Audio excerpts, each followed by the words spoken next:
Hello friends. आज हम UPSC prelims 2024 का जो पेपर था उसके आगे वाले प्रश्नों को देखेंगे पार्ट 2 के तहत, है ना। तो प्रश्न है, निम्नलिखित विमान पत्तनों पर विचार कीजिए, है ना। डोनी पोलो विमानपत्तन, कुशीनगर अंतर्राष्ट्रीय विमानपत्तन, विजयवाड़ा अंतर्राष्ट्रीय विमानपत्तन। हाल ही में उपर्युक्त में से किसका निर्माण नवीन, है ना, जिसे ग्रीनफील्ड कहते हैं, परियोजना के रूप में किया गया है। ऑप्शन ए है केवल एक और दो, ऑप्शन बी है केवल दो और तीन, ऑप्शन सी है केवल एक और तीन, और ऑप्शन डी है एक दो और तीन। तो इसका आंसर है ऑप्शन ए केवल एक और दो, है ना। डोनी पोलो विमानपत्तन जो नॉर्थ ईस्ट में है, और कुशीनगर अंतर्राष्ट्रीय विमानपत्तन जो उत्तर प्रदेश में है, ये ग्रीनफील्ड परियोजना के रूप में है, जबकि विजयवाड़ा पहले से ही था, है ना। तो ये इसका आंसर नहीं होगा, आंसर होगा इसका ए। हम एक्सप्लेनेशन देख लेते हैं। ग्रीनफील्ड विमानपत्तन वे होते हैं जो पूरी तरह से नई नई जगह पर विकसित किए जाते हैं, ना कि मौजूदा हवाई अड्डों के विस्तार के रूप में। दिए गए विमानपत्तनों में हाल ही में जो नवीन ग्रीनफील्ड परियोजना के रूप में निर्मित थे वो कौन है? डोनी पोलो ये ग्रीनफील्ड हवाई अड्डा है।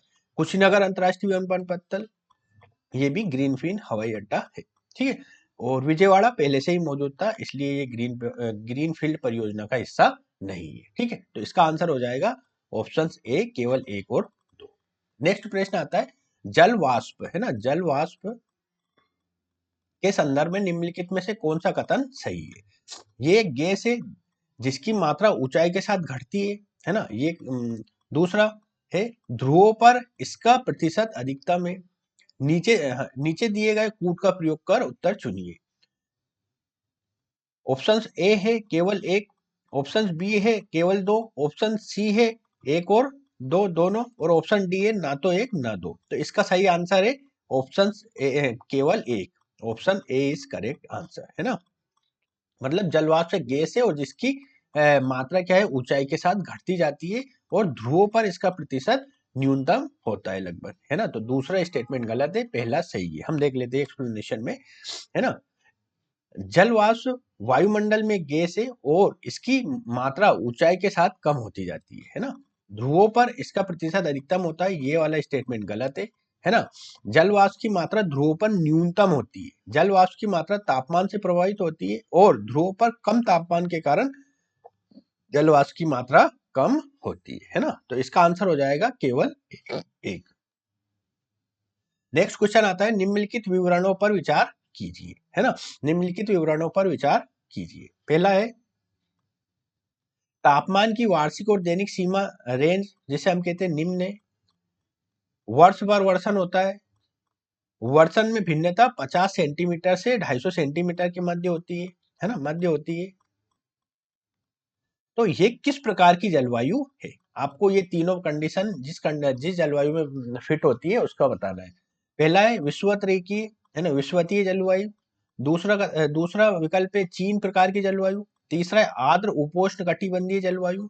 और चौथा है समुद्र पश्चिमी तटीय जलवायु, है ना। तो इसका सही आंसर है समुद्री पश्चिमी तटीय जलवायु, है ना। क्यों है इसका आंसर?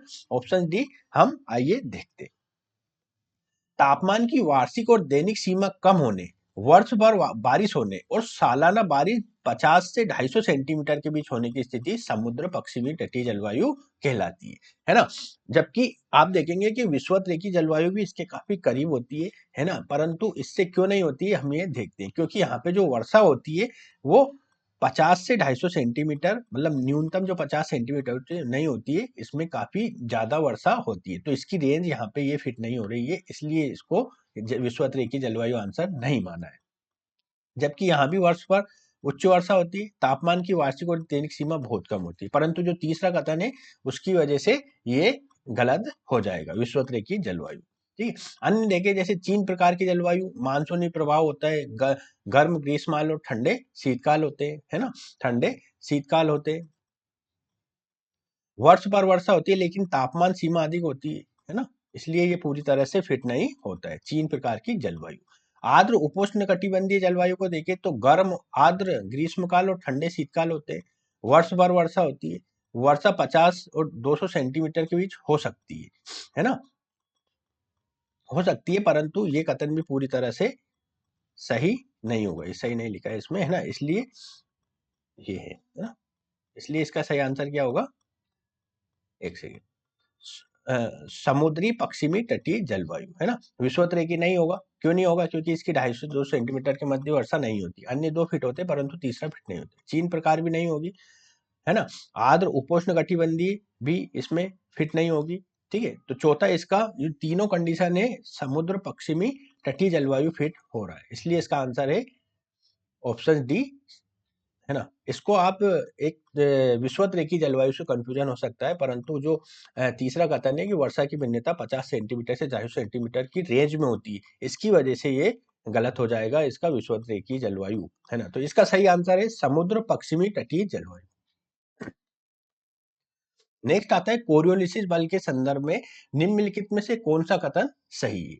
ये पवन वेग की वृद्धि के साथ बढ़ता है ना, ये पवन वेग की वृद्धि के साथ बढ़ता है, ये ध्रुव पर सार्वधिक और भूमध्य रेखा जिसे इक्वेटर कहते हैं पर विद्यमान नहीं होता है। तो नीचे दिए गए कूट का प्रयोग कर उत्तर चुनिए। तो इसमें क्या है, दोनों ही कथन सही है ना, दोनों ही कथन सही है, तो इसका आंसर हो जाएगा विकल्प सी, 1 और 2 दोनों, है ना। कोरियोलिसिस फोर्स के बारे में आप जानते होंगे, CF का फार्मूला क्या है, 2v sin थीटा, है ना। तो क्या है, ये पवन वेग में अगर वृद्धि होगी तो बढ़ जाएगा, है ना, अगर v में वृद्धि होगी तो ये बढ़ जाएगा, ठीक है, ये कथन सही है। ये ध्रुव पर सार्वधिक होता है, भूमध्य रेखा पर विद्यमान नहीं होता है, ठीक है, क्योंकि थीटा भूमध्य रेखा पर कितना हो जाता है, 0 डिग्री, इसलिए इसका मान 0 हो जाता है, तो ये विद्यमान नहीं होता है। तथा भूमध्य रेखा पर थीटा कितना हो जाता है, 90 डिग्री हो जाता है ना। तो इसका जो मान होता है वो मैक्सिमम हो जाता है ना, थीटा का मान अगर मैक्सिमम हो जाएगा तो ये ध्रुव पर सबसे ज्यादा हो जाएगा, है ना, ठीक है। और देख लेते हैं हम, है ना, ये इसकी एक्सप्लेनेशन है। कोरियोलिसिस पवन की गति के समानुपाती होता है, जैसे जैसे पवन की गति बढ़ती है, जो मैंने अभी बताया था। ये ध्रुव पर सार्वधिक होता है, ये भी मैं अभी बता चुका हूँ, इसलिए इसका आंसर हो जाएगा 1 और 2 दोनों। नेक्स्ट आता है, प्रत्येक वर्ष 21 जून को निम्नलिखित में से किस अक्षांश पर 12 घंटे से अधिक समय तक सूर्य का प्रकाश विद्यमान होता है ना। भूमध्य रेखा या इक्वेटर, कर्क रेखा, मकर रेखा, उत्तर ध्रुवी या आर्कटिक वृत्त, है ना, आर्कटिक वृत्त। तो नीचे दिए गए कूट का प्रयोग करके उत्तर बताना है। पहला विकल्प है केवल 1, दूसरा विकल्प है केवल 2, तीसरा विकल्प है 1 और 4, और चौथा विकल्प है 2 और 4, है ना। तो इसका सही आंसर है 2 और 4, अर्थात कर्क रेखा और उत्तर ध्रुवीय आर्कटिक वृत्त पर ये है ना 12 घंटे से अधिक समय तक सूर्य विद्यमान होता है। हम देख लेते हैं एक्सप्लेनेशन में। जो 21 जून होती है, जिसे गर्मियों का संक्रांति दिवस कहते हैं, है ना, गर्मियों का संक्रांति दिवस इसे कहा जाता है। सूर्य कर्क रेखा पर लंबवत होता है ना। इस दिन उत्तरी गोलार्ध में दिन सबसे लंबा और रात सबसे छोटी होती है। उत्तरी ध्रुव आर्कटिक सर्कल जो साढ़े 66 डिग्री उत्तर में होता है, पर 24 घंटे दिन रहता है, जिसे हम मध्य रात्रि सूर्य की संज्ञा देते हैं। भूमध्य रेखा पर हमेशा 12 घंटे दिन और 12 घंटे रात होती है। मकर रेखा जो साउथ में होती है, 23.5 डिग्री दक्षिण पर दिन 12 घंटे से कम होता है ना। तो अब हम विकल्पों का अगर विश्लेषण करें तो भूमध्य रेखा पर अगर देखें तो हमेशा 12 घंटे दिन और 12 घंटे रात रहती है, इसलिए ये जो गलत हो जाएगा। कर्क रेखा यहाँ 12 घंटे से अधिक का दिन रहता है, इसलिए ये सही हो जाएगा। मकर रेखा यहाँ 12 घंटे से कम होता है दिन, इसलिए ये गलत हो जाएगा। और उत्तर ध्रुवीय क्षेत्र आर्कटिक क्षेत्र जो कि यहाँ 24 घंटे दिन होता है, इसलिए ये सही हो जाएगा, है ना। तो इसका डी आंसर होगा विकल्प डी, 2 और 4, ठीक है। प्रश्न आता है नेक्स्ट, निम्नलिखित क्षेत्रों में से एक में विश्व की सबसे बड़ी उष्णकटिबंधीय पीठभूमि है, जो जीवाश्म ईंधन से होने वाले लगभग 3 वर्ष के वैश्विक कार्बन उत्सर्जन को धारण करता है, और जिसके संभाव्य विनाश से वैश्विक जलवायु पर प्रतिकूल प्रभाव पड़ सकता है।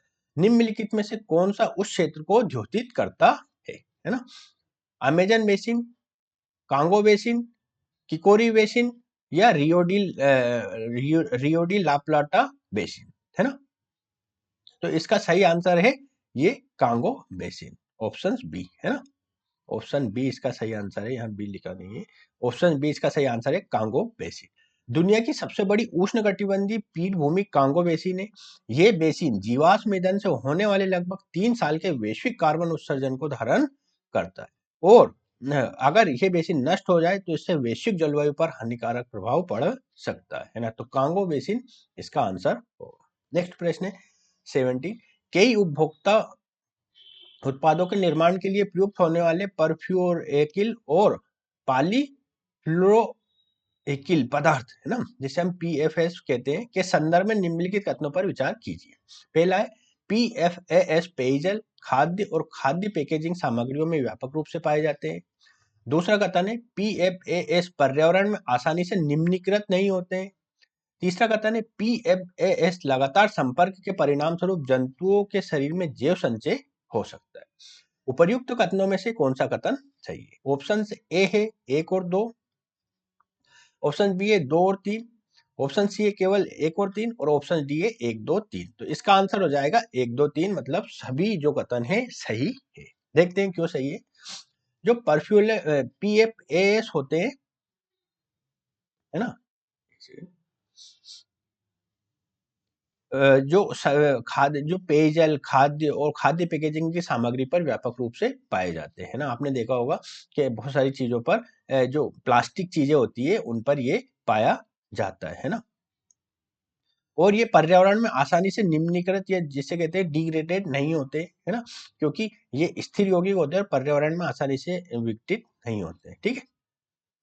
और ये जंतुओं के शरीर में जैव संचय हो सकता है ना, शरीर में जमा हो सकते हैं, जिससे जैव संचय हो सकता है। स्वास्थ्य पर भी इसका हानिकारक प्रभाव पड़ता है। कभी आपने बच्चों के टॉयज वगैरह देखे होंगे तो उस पे लिखा होता है पीएफए फ्री, है ना, मतलब जो हानिकारक प्रभाव पड़ता है बच्चों, क्योंकि मुंह में ले लेते हैं, छोटे छोटे खिलौने वो मुंह में ले लेते हैं, तो इसकी वजह से पीएफए फ्री उनको बनाया जाता है कि उनके स्वास्थ्य पर कोई नकारात्मक प्रभाव ना पड़े।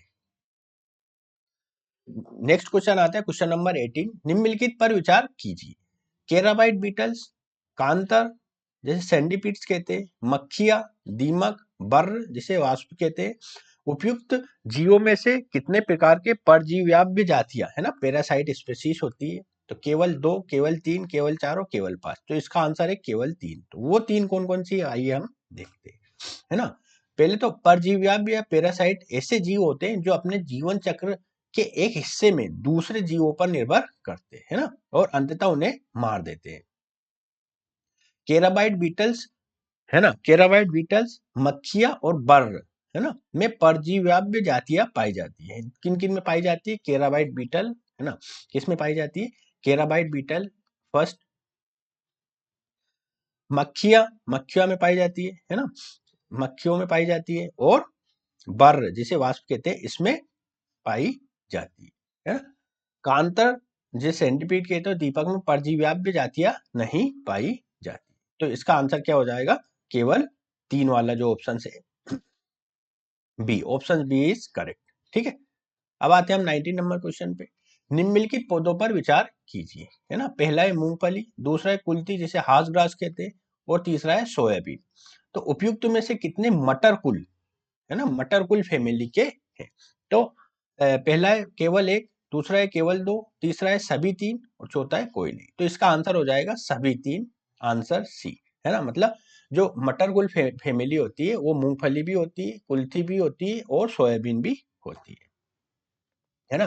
तीनों ही मटर कुल की फैमिली होती है। मतलब आप अगर इनके बीज को देखोगे तो एक तरह से बहुत सारे बीज अंदर से निकलती है ना। मतलब मटर कुल की जो मटर आपने देखा होगा कि उसके छिलके अगर निकालते तो एक साथ बहुत सारे फल उस मतलब मटर बहुत सारे निकलते हैं, एक एक करके एक नहीं निकलता है। ठीक है। नेक्स्ट आता है 20 नंबर क्वेश्चन। निम्नलिखित कथनों पर विचार कीजिए। पहला कथन है इंडियन फ्लाइंग फॉक्स को वन्य जीव संरक्षण अधिनियम 1972, है ना, 1972 के अधीन पीलक जंतु की श्रेणी में रखा गया है ना, पीलक जंतु की श्रेणी में रखा गया है। कथन 2 है इंडिया फ्लाइंग फॉक्स अन्य जंतुओं को रक्त पीता है। उपर्युक्त कथनों के संबंध में निम्नलिखित में से कौन सा सही है? पहला है कथन 1 और कथन 2 दोनों सही है तथा कथन 2 कथन 1 की व्याख्या करता है। दूसरा है कथन 1 और कथन 2 दोनों सही है किंतु कथन 2 कथन 1 की व्याख्या नहीं करता है। कथन सी, ऑप्शन सी है कथन 1 सही है किंतु कथन 2 गलत है, और ऑप्शन डी है कथन 1 सही नहीं है किंतु कथन 2 सही है। तो इसका आंसर हो जाएगा आंसर सी, मतलब कथन 1 सही है किंतु कथन 2 सही नहीं है। देखते हैं क्यों। जो भारतीय उड़ने वाली लोमड़ी जैसे पैरापाइस गिलेंट्स को वन्यजीव संरक्षण अधिनियम 1972 के तहत पीड़क जंतु के श्रेणी में रखा गया है ना। और ये जो है अन्य जंतुओं का खून नहीं पीती, बल्कि ये तो फलाहारी चमगादड़ है ना, फलाहारी चमगादड़ है। इसलिए इसका आंसर क्या हो जाएगा, सी, मतलब पहला कथन जो है इसका सही है और दूसरा गलत है। ये अन्य जंतुओं का रक्त नहीं पीता, जबकि इसे पीड़क जंतु 1972 का जो एक्ट था, वाइल्ड लाइफ प्रोटेक्शन एक्ट, उसके तहत पीड़क जंतु की श्रेणी में रखा गया है। तो इसका आंसर हो जाएगा ऑप्शन सी, कथन 1 सही है, कथन 2 सही नहीं। ठीक है, तो अभी हम ये वीडियो यहीं समाप्त करते हैं। नेक्स्ट वाली वीडियो में इसके आगे के क्वेश्चनों को जानेंगे। तब तक के लिए नमस्कार।